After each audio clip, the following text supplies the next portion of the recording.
Hi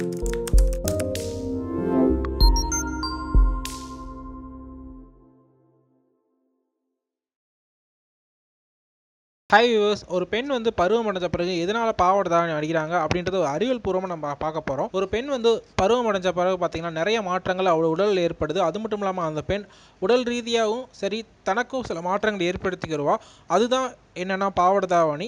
so அப்படி பாவாடை தாவணி பார்த்தீங்கன்னா நாட்டுப்புறத்தில் முன்னாடி இருந்தே இருந்துட்டு இருக்குது. ஸோ இன்றைக்கி சிட்டி சைடில் பார்த்தீங்கன்னா இந்த பாவாடை தாவணி அணிகிறது அப்படின்றது வந்து ரொம்பவே குறைஞ்சிருச்சு அப்படின்னே சொல்லலாம். ஸோ ஒரு பெண் வந்து பருவம் அடைஞ்ச பிறகு எதனால் பாவாடை தாவணி அணிகிறா அப்படின்னு பார்த்தீங்கன்னா, ஒரு பெண் வந்து பருவம் அடையும் போது தான் அவளுக்கு கர்ப்பப்பை வந்து உருவாகுது. அப்படி கர்ப்பப்பை உருவாகிற இடத்துல பார்த்தீங்கன்னா ரொம்பவே வெப்பமான பகுதியாக இருக்கும். ஸோ இந்த வெப்பத்தை குறைக்கிறதுக்காகத்தான் பாவாடை தாவணி அப்படின்றது கட்டுறாங்க. கர்ப்பப்பைக்கு வெளியே இருக்கும் தொப்புள் கொடியில் பார்த்தீங்கன்னா எப்பவுமே ஹீட்டாக இருக்கும். நம்ம வீட்டில் அம்மாவே சொல்லுவாங்க, ரொம்பவே ஹீட்டாக இருந்தால் தொப்புளில் வந்து எண்ணெய் வச்சுக்க அப்படின்னு சொல்லுவாங்க. ஸோ அந்த இடம் தான் ரொம்பவே நமக்கு ஹீட்டாக இருக்கும். ஸோ அதனால பார்த்தீங்கன்னா நம்ம ஊரில் வந்து பெண்கள் வந்து பாவாடை தாவணி அணிஞ்சிக்கிறாங்க.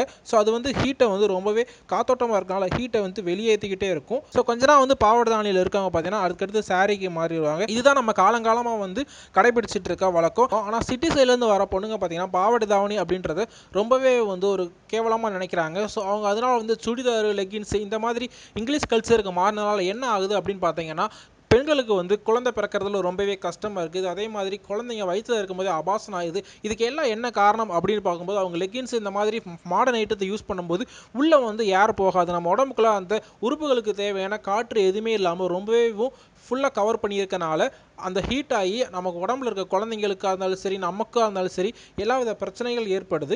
ஸோ இதுக்காக தான் பார்த்தீங்கன்னா நம்ம தமிழர்கள் முன்னாடியேவும் பெண் வந்து பருவம் அடைஞ்ச பிறகு பாவாடை தாவணி அவசியம் யூஸ் பண்ணணும் அப்படின்னு சொல்லிட்டு அவங்களுக்கு சீரி எல்லாம் செய்யும் போதே பார்த்தீங்கன்னா அந்த பொருளை வச்சிருப்பாங்க பாவாடை தாவணியை. இதை நம்ம சாமின்னு பார்த்தோம்னா சாமி, அறிவியல் பூர்வமாக பார்த்தோம்னா அறிவியல் பூர்வம். ஆனால் இன்னைக்கு இருக்க சூழ்நிலையில் நம்ம இதையெல்லாம் மறந்துட்டு வந்துட்டு இருக்கோம். ஸோ மேலும் நம்ம பழைய சூழ்நிலைக்கு இப்போ மாறிக்கிட்டு இருக்கோம். அதனால உங்களை பாவாடை தாவணி கட்டுங்க அப்படின்னு சொல்லலை. கண்டிப்பாக நம்மளுடைய உடலை நம்ம பாதுகாத்துக்கணும். நம்மளுடைய அக்கா இருந்தாலும் சரி, தங்கச்சியாக இருந்தாலும் சரி, நம்ம அவங்களுக்கு இதை சொல்லும் போது பார்த்தீங்கன்னா அவங்களுக்கு கண்டிப்பாக அது ஹெல்ப்ஃபுல்லாக இருக்கும். இந்த தகவல் பிடிச்சா லைக் பண்ணி ஷேர் பண்ணுங்கள். மறக்காமல் நம்ம சேனலை சப்ஸ்கிரைப் பண்ணுங்கள். இது போன்ற பல தகவல் தெரிஞ்சுக்கிறதுக்கு அந்த பெல் ஐகானை பிரஸ் பண்ணுங்கள். தேங்க்யூ.